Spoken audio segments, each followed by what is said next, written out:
All right, it's thinking about recording here. I don't know if this is going to work.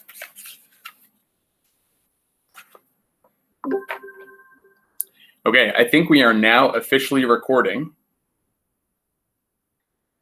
So this is going to be some questions on the 18B review, or really anything from Unit 18B. And I believe there was a question about going over number 11, Part C. Is that what I saw? 11, Part C. Let me just double check the chat here. Yes. Okay, so number 11, Part C. Let's go ahead and let me switch on my camera here so you guys can see this okay.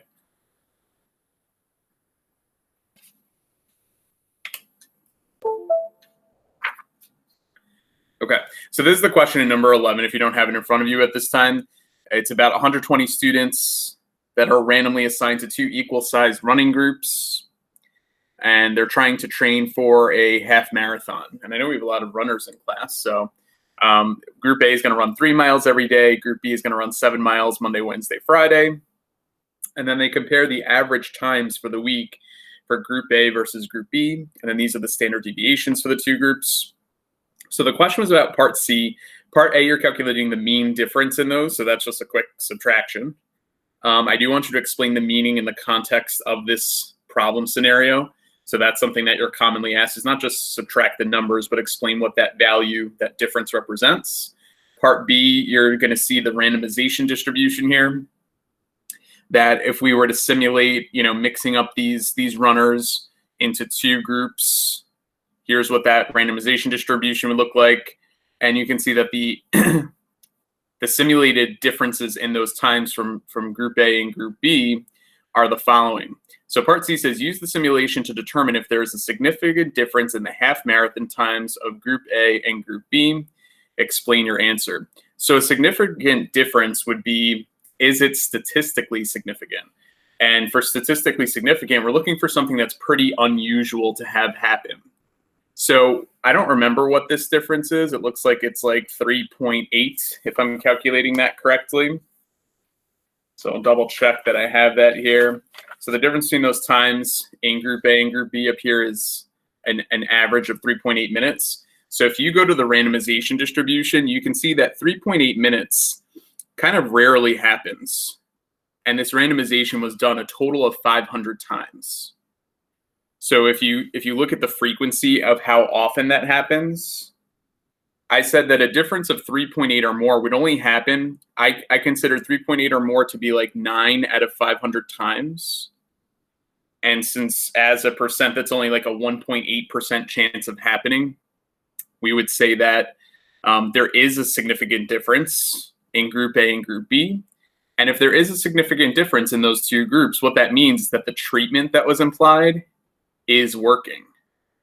Okay, so that if they wanted to see, which one was better, I guess in this case, Group B is going to be the best case scenario, because we're looking for slower running times, right? So the treatments, if they're trying to decide which one's better, there is actually a significant difference, because that probability of this happening is less than 5%. And that might have been Michaela's question. Let me see what that said. Michaela said, can you remind us of the number that makes it? Yes. Okay, gotcha. It takes me a while to get down to the chat there. So yeah, if the probability is a less than 5% chance of happening, we'll conclude that it's statistically significant. And again, what that means beyond that is, other than the fact that it's unusual, you're going to say, okay, well, that means that the treatment is working, and that it's not just due to random chance that in this case, Group A was slower than Group B. Because we don't want to just, by accident choose runners for Group A who were just a little bit slower in general. Okay, I know this was randomly assigned, but we want to make sure that within that random assignment, there weren't a bunch of slow runners here that made that difference, what it was. So in this case, the treatment is definitely working because of the statistical significance of that difference in the averages. And we can only conclude that once you look at the results of this randomization distribution here. There's a lot of words, a lot of big vocab words that come within this context. It's not that it's hard math. It's really just all the interpretation of looking at the data and then answering some questions based on that. So Katie, that was a really good question, but I hope that makes some sense. Whenever they ask you about significant difference, They might ask you also, is it statistically significant? Those two things would mean the same thing. Essentially, you're saying, is it unusual? And unusual in a statistical sense would be that the probability of it occurring is less than 5%. Okay, so hope that helps. Any other clarification about 11 or something else? There's a question about number 12, part D. Let's see what 12 says.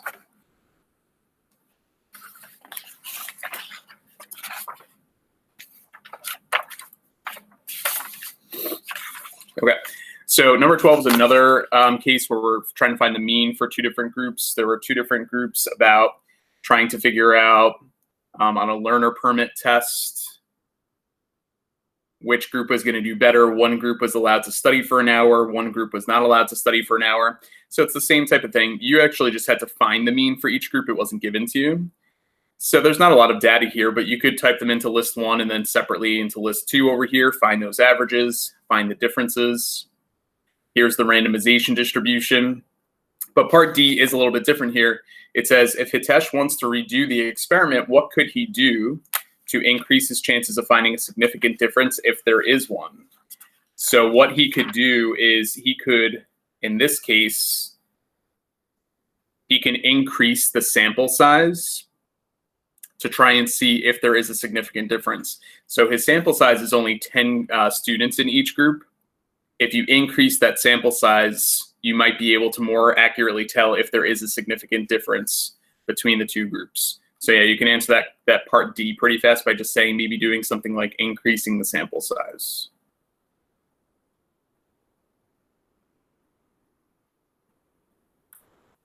And good morning to anyone else joining us. I know we had a few others join in a little bit after we started here, but this is being recorded, so guys, so anything that you might have missed will be available on the website in just a few minutes here. All right, anything else I can help with this morning? I had a question about how you would solve. It was question 1B. I didn't know how to solve it. Okay, let's check it out.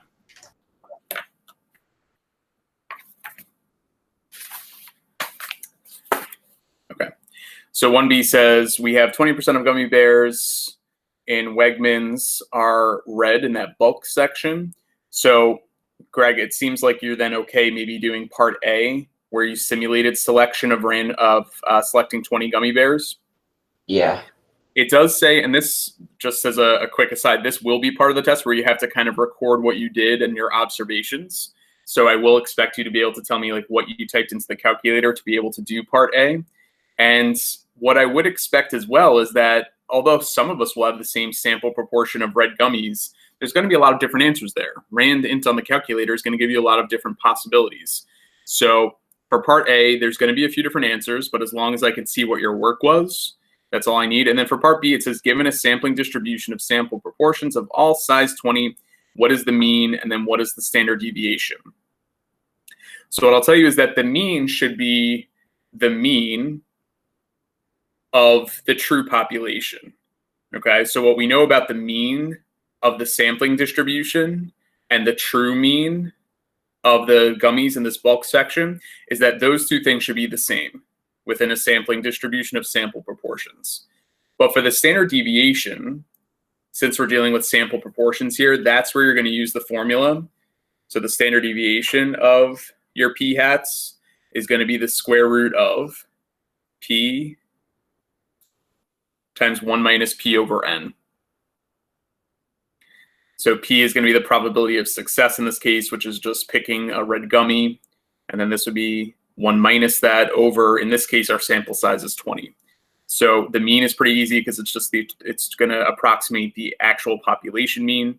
Here's what the standard deviation formula looks like for sample proportions. Is that okay for that one, Greg? Yeah, I just forgot the formula pretty much. Gotcha. Because I thought you kind of had to like test it yourself, but.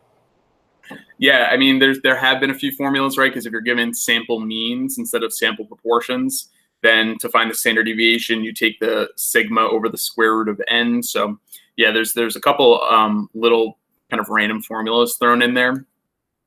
And if we were taking the Regents exam, I'm trying to think, I think in certain contexts, they give you the formula within the question if they want you to use it. But I would say the most popular thing that they ask on Regents exams is really about margin of error. And that you just have to know is within 2 standard deviations of the mean. So that's like kind of a huge concept. If you were to look at any multiple choice or even short answer on the Regents that we're not taking this year, but that concept comes up a lot. Yeah, this formula, it's a little obscure, and we used it here and there within the unit, but that's how you're going to calculate it for this specific example.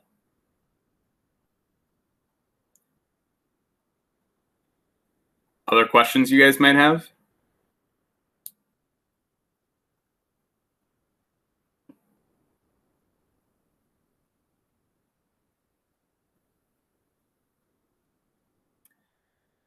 So I might have missed one because Robert posted an up arrow. Oh, I see it now. Is there an answer key to the review? Robert, great question. As soon as we're done with today, I'm going to record my answers to the review and post that along with this video. So yeah, I'd recommend looking through the entire review sheet as before taking a look at the quiz. But yeah, Robert, good point. I will post that answer key before you go ahead and take a look at the quiz. So that should all be happening by, let's say, like 10 a.m.-ish. Sam says, can you do 6 and 7? It looks like there's only standard deviation given and no mean. Let's check out what 6 and 7 are talking about. Sam, that's a good question, because on the homeworks for this unit, I usually would tell you what the mean is to calculate the margin of error. But for these examples, the mean is not given. So the only thing I'll tell you about 6 and 7 is that the margin of error doesn't really depend on what the mean is. It does only depend on the standard deviation. So it's going to be in part number 6, just plus or minus 2 times the standard deviation of those p-hats. And it's going to be plus or minus 2 times the standard deviation of your x bars in number 7. So it's actually as simple as that for number 6 and 7, but I can understand the confusion because on some of the homeworks, the mean was also given, but you actually ignored the mean to do those questions, which is also a little bit weird. Yeah, so what we do is if you're given the mean, sometimes we then take this value, that margin of error, and we add and subtract it from the mean to get that plausible range, right? So the plausible range is going to be the mean plus or minus that margin of error. Okay, and I'll kind of write it like this just so that, you know, depending on what format the mean's given in, whether it's a sample mean or sample proportions, if you take your average and add and subtract the margin of error, which is this calculation here, you can determine whether or not other values are likely to happen. Because remember, within 2 standard deviations of the mean is going to be 95% of the data. That captures 95% of the population in a normal distribution. So it's very likely that values will occur within that range. Since we're covering 95%, we would say that it's not plausible, or that it's, you know, somewhat unlikely if you get values that exist outside of this plausible range right here. So a lot of it is, you know, the calculating part is pretty easy. It's just then interpreting and writing a quick sentence as a follow-up to whether or not certain values make sense. But yeah, good question, Sam, because that does look a little bit different than what you saw probably throughout the unit. These are good questions. Anything else?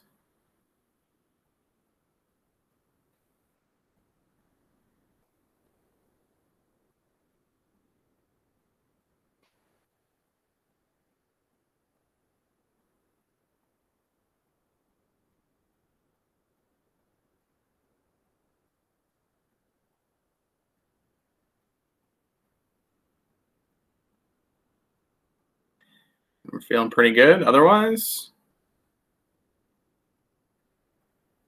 I'm really upset that the grid view isn't working right now. But yeah, I'm going to try, because our last unit here is a little bit more stats, but I wanted to try kind of a fun experiment with all of you on Google Meet next week at some point. So our next Google Meet, I was going to try and have us, but it would require you to turn your video on, which I know is a little scary probably. But if you'd be willing to include yourself with some video. I wanted to try an experiment where we can collect data over Google Meet and then use that and type the data into our calculator and see if we can form a relationship between what we're measuring. So I don't know. We'll see if that works. For some reason, my grid view is not working right now, but oh well. We'll figure it out next week if we get to do it. So anything else last minute math wise, guys? I know you got my email this morning, just giving you a little bit more details about what's coming up here. So my anticipated last day of giving you, something to work on is probably like June 10th-ish, June 9th, somewhere in that range. So after we finish Unit 19, which is very short if you read the email, we're going to finish that at the beginning of next week. We'll work on really essentially 2 more cumulative review assignments just to kind of wrap up the rest of the year. I don't want to just end with Unit 19 and say, all right, have a great summer. So there will be some more coming your way just to kind of like bring together all the topics that we studied this year. And I know you're dying to know this fact, but there will be some summer homework if you're taking pre-calc honors next year. So that will be sent to you either by me in an email. I'm pretty sure the district is going to come up with a website that has all that available, but I'll probably just send you guys the link. And if you're taking it, you don't even have to be able to print it out because all of it has to be done on a separate sheet of paper anyway. So any of the work that goes with that summer homework, and having taught the course before, it's really just 3 major topics that come up throughout the course. And it's all stuff that we learned this year. And there are kind of sample questions to look back at. If you're stuck on something, there's some sample questions that give you an idea of how to get started. So that's the kind of nice part about it. But I would recommend maybe while some topics are still fresh in your memory bank here, almost giving that a jump start right away when I send it out. I just want to make sure everything's finalized before I email that to you. But yeah, a couple of cumulative things to wrap up our course, and then you'll be getting a summer homework. And again, it really is only for pre-calc honors. So, all right, any last minute questions that I missed?